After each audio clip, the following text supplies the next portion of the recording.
Before the video starts, I'm planning on doing a giveaway.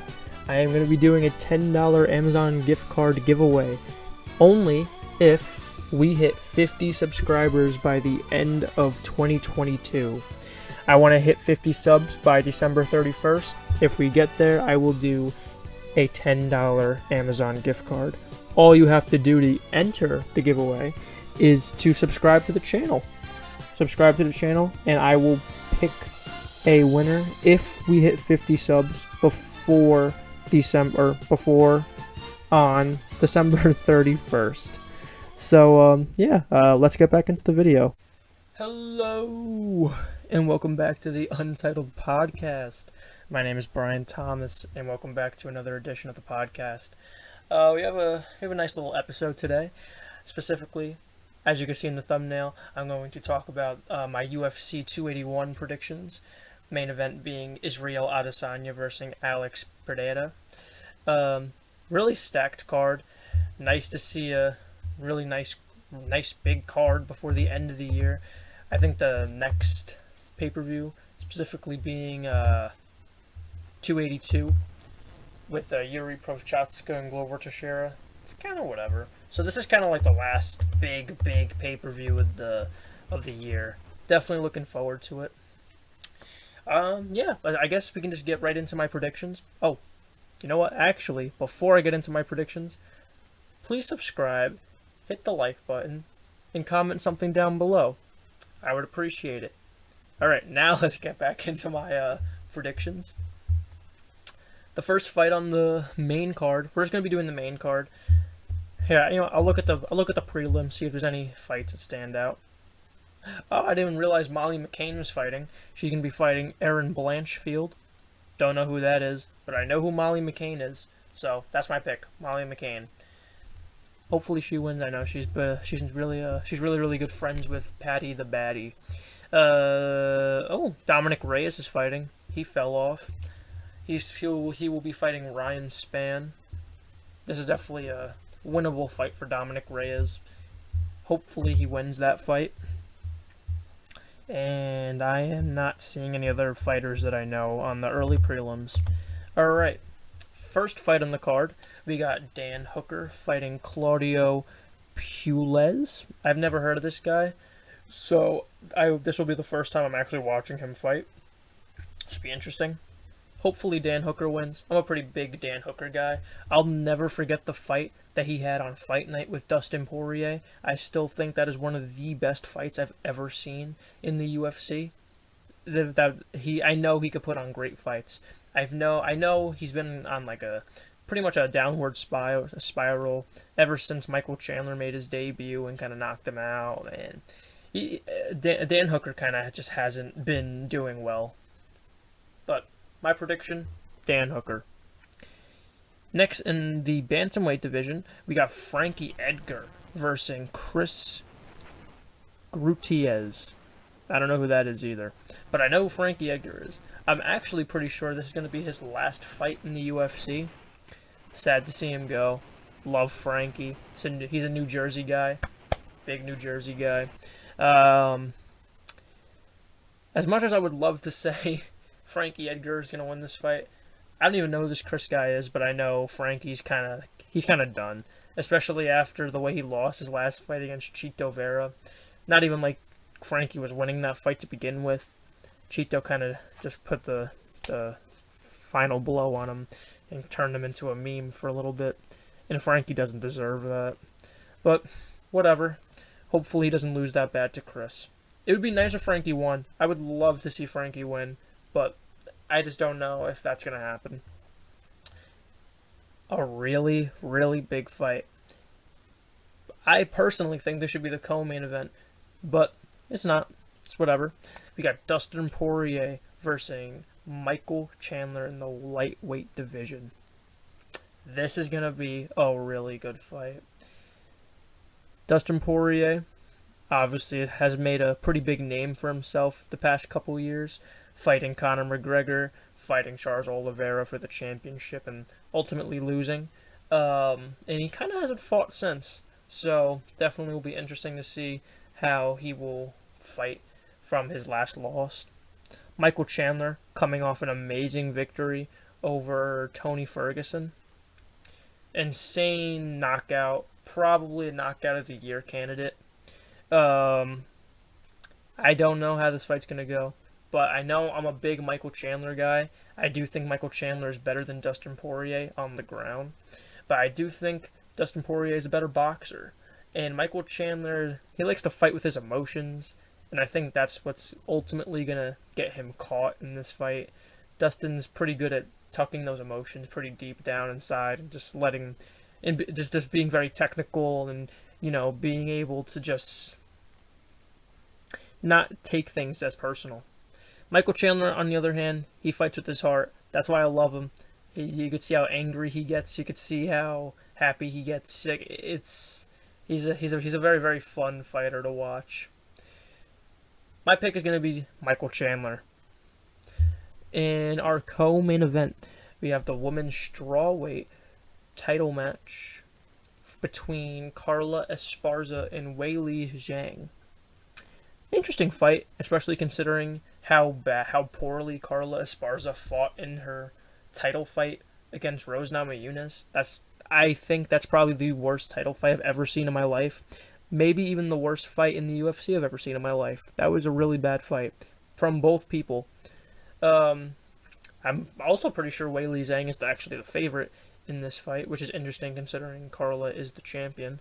I do think Weili Zhang wins this fight pretty easily. I do not think Carla Esparza is good at all. So I am interested to see Weili Zhang versus Rose Namajunas again, because I think that is the fight to make if she beats Carla Esparza. So that's my guess. Weili Zhang will defeat Carla Esparza for the Women's Strawweight Championship. And our main event of the evening, my little Bruce Buffer impression right there. In the middleweight division, we got Israel Adesanya versus Alex Pereira. This is definitely going to be Adesanya's toughest fight yet. Adesanya's pretty good. He's very confident in himself, and I think he always has that slight advantage in all of his fights. But I don't think he's going to have that in this fight. I think Pereira has something over Adesanya that a lot of other fighters don't. He has 2 kickboxing victories over Adesanya, including a very, very brutal knockout. If you haven't seen that video, go check it out. But yeah. Even though in the past Alex Pereira has beaten Adesanya twice, I do think Adesanya is going to come out victorious. I do think he has progressed and has become a better fighter than he was when he fought him previously. That was pretty early in his career. And also, we got to remember, this is an MMA fight, not kickboxing. We haven't really seen Alex on the ground. Not that Israel's the best on the ground, but I would have to assume Israel is better on the ground compared to Alex, especially considering how well Adesanya is able to stuff takedowns from very, very good grapplers within Robert Whittaker, Marvin Vettori. Paulo Costa is a pretty good grappler. So it might be pretty interesting to consider if we will see Adesanya actually go to the ground. It's going to be pretty interesting. Yeah. And those are my UFC 281 predictions. I'm probably going to go through this again the Friday before the pay-per-view, just to, go over it again to see if I still feel the same way that I feel. Yeah. Alright, let's see what else we got on our list. The Monday Night Football review. I know in yesterday's episode I talked about my fantasy lineup. I actually had Lamar Jackson starting at I had Lamar Jackson starting at quarterback for my fantasy team. He didn't really do that well. I could tell you how many points he had right now. If you just give me 1 second. I know it was definitely under 20. He had 17.5. Not the best, but whatever. I won. I won anyway. I don't care. I still had Joe Mixon on my bench. Yeah, the Ravens did end up beating the New Orleans Saints 27-13. So, definitely nothing too surprising. Definitely a pretty predictable outcome. I guess we can go over some notables. Lamar Jackson threw for 12 completions. He had 133 yards with 1 passing touchdown. He had 11 rushes for 82 yards. Kenyon Drake, interestingly enough, had 24 carries this game, almost getting 100 yards rushing with 2 touchdowns. It seems like he's being pretty dominant in that system, and it's interesting, especially considering I know Gus Edwards is out, or not Gus Edwards, J.K. Dobbins. So, yeah, definitely interesting to see if that will be the case if J.K. Dobbins ends up coming back.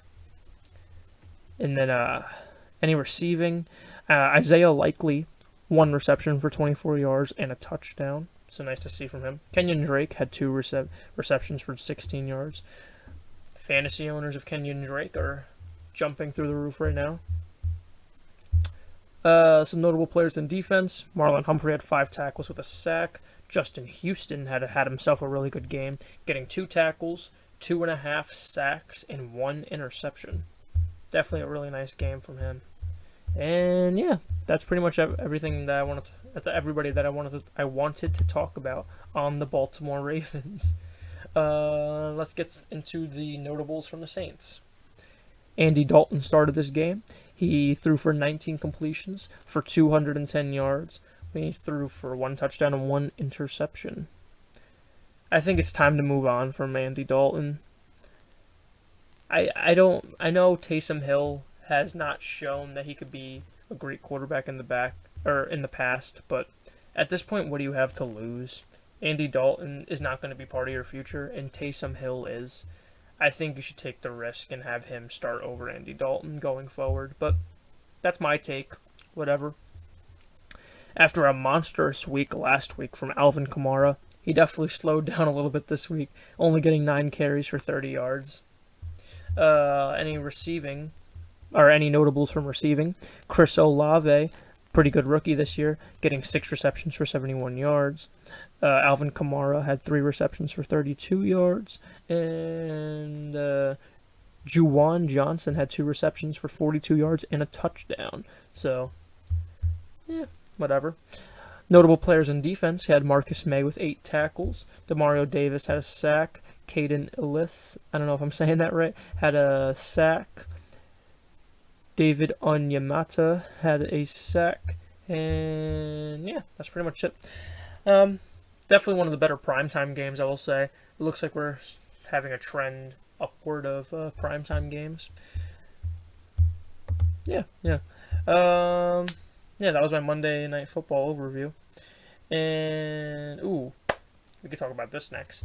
The finalists for the MLB awards have come out, and I just wanted to give my predictions and my thoughts on the people who made the finals and who I think is going to win the awards.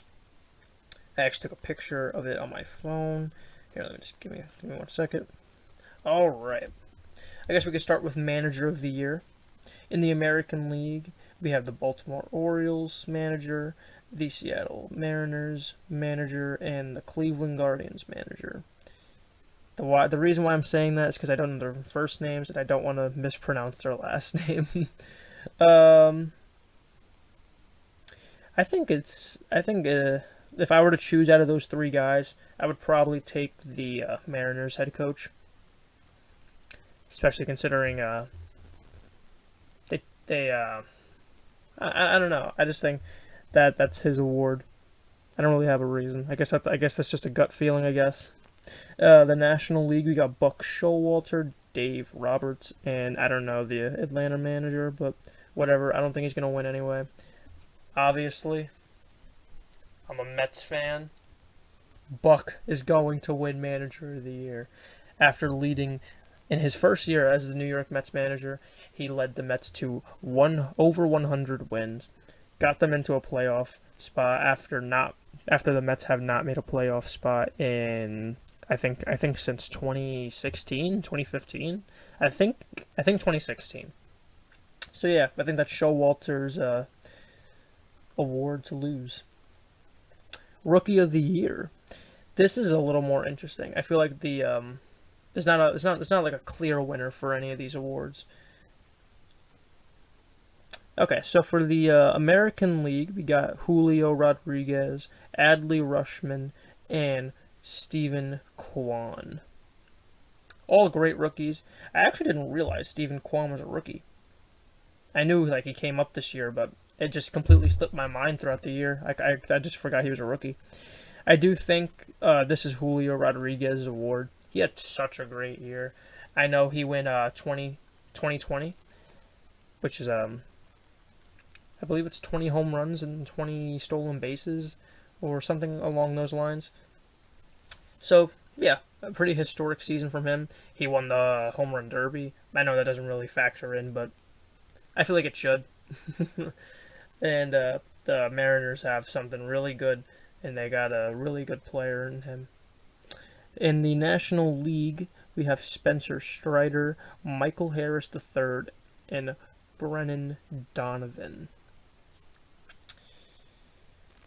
This is definitely interesting, especially considering that I don't see the award going to Brennan Donovan at all. And so that means it has to go to Michael Harris or Spencer Strider. Out of those two guys, the person I think that had a better year is probably Michael Harris. I think Michael Harris really solidified himself in that Atlanta lineup, especially after the Braves gave him an extension. It looks like he's going to be playing center field for them over Acuna, and Acuna's going to be playing the right field spot. So, definitely interesting. He came out of nowhere. So did Spencer Strider. I haven't heard of either of these guys before this year, and yeah, the Braves were really good at developing young talent, so good for them. My pick is going to be Michael Harris. And Cy Young for the American League, we got Dylan Cease, Justin Verlander, and Alek Manoah. I feel like it's pretty obvious, and I feel like it should go to Justin Verlander. I think if Dylan Cease didn't have such a rough end to 2020 to the 2022 season, we could have that conversation, and hell, I might even give it to Cease, but Verlander was just, he didn't really have any sore spots this year, not like Dylan Cease. The National League, this is a no-brainer. Sandy Alcantara, Max Fried, and Julio Urias. It's Sandy Alcantara. No questions in my mind whatsoever. He had an amazing season. That is his award. Most Valuable Player, aka the MVP, for the American League, the finalists are Aaron Judge, Shohei Ohtani, and Yordan Alvarez. Now this is a little interesting because I feel like it's pretty clear cut. Everybody kind of knows that is Aaron Judge's award. He had a historic season. He broke the MLB single home run season record or whatever you want to call it. And I think the bigger question here is not if Aaron Judge is going to win, but if the MLB is actually going to give us co-MVPs with Shohei Ohtani. Because Shohei Ohtani, statistically speaking, had a better season than his MVP season last year. So, it kind of doesn't make sense if he doesn't win the award. But it also doesn't make sense if Aaron Judge doesn't win the award. It's weird. Shohei Ohtani kind of ruined this award just because of how great he is at both positions. It's just such a valuable. He is such a valuable player, which is literally in the name of the award. Most valuable player. He is very, very valuable. Not that Aaron Judge isn't. It's just that Shohei Ohtani can do more to produce for your team. But yeah, it's definitely a no-brainer. It is Aaron Judge. And for the National League MVP, the finalists are Manny Machado, Paul Goldschmidt, and Nolan Arenado. No-brainer. It is Paul Goldschmidt. Amazing season. Great season. Nobody saw it coming either. So good for him. He's getting pretty old too. So nice to see he still has something in the tank. And yeah, I guess that's everything I wanted to talk about with the awards. Is there anything else I have on my my list? I got one last thing. The free agency for the MLB has started. I believe yesterday. If not yesterday, then today. Whatever. No, it was yesterday because Edwin signed yesterday. So it started yesterday. And I don't know if it's just that I follow a bunch of New York Instagram pages, and I follow a bunch of New York, just like things in general. But the Mets have been linked heavily to Trae Turner. And I just kind of wanted to give my input on the situation and just talk about like what would happen if that were to actually be true. It would be interesting to see where he plays. It would also be interesting to see if that affects any other signings that we may potentially try to do. Like if, for example, if we sign Trae Turner, it is most likely there's a pretty good chance that we wouldn't get back Jacob deGrom, which at that point I think I would be okay with it. I mean, honestly, I think I would be okay with him leaving anyway, as long as he doesn't go to like the Braves or the Yankees. Like if he goes to the Rangers, I don't really care. Whatever. But yeah, it also seems like he would either play second base for us, or he would slot into our center field, which would then also it would also not require us to re-sign Brandon Nimmo. And personally, I'm a very big Nimmo guy, and I would be very, very sad for me to see him go, especially considering how heavily the Yankees are interested in Brandon Nimmo. I really, really like Brandon Nimmo, and I really hope he signs back with us. You just don't get that type of grit and that type of personality from players anymore. He runs very, very hard. He smiles, never seems angry. He's just a great guy to have around, especially in the clubhouse. He's just a great presence to have on your baseball team. If we were to sign Trae Turner, it seems like we would sign him for a pretty long-term deal, maybe around 7 years, 6 years, around that range, for a little over $200 million, maybe $220 million around there. And it's not horrible, I guess, especially for a player his caliber. I guess I haven't really talked about him personally, but very, very great player. He would help immensely on defense, and he has a really, really nice bat. So that'd be nice. He hits for pretty good average. He has some pop in his bat. It would be nice. He's a guy that's going to be setting the table for guys like Pete Alonso and Jeff McNeil, guys like that. So while it would be a good signing, it would be very interesting to see what implications that would have on the other free agents that we are interested in signing, if that makes sense.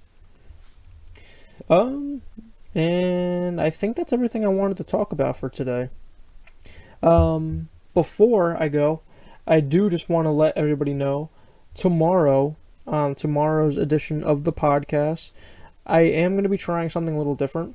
I will be having a guest on the podcast, and we're not really going to be talking about sports or anything sports related. I'm going to be trying something different, see if it sticks, and if it doesn't, it's whatever. But I just want to try it, see how it works. And if it works, then I'll keep doing it. If not, it's there. I tried it. Whatever. But yeah, I guess that's going to be the end of the video.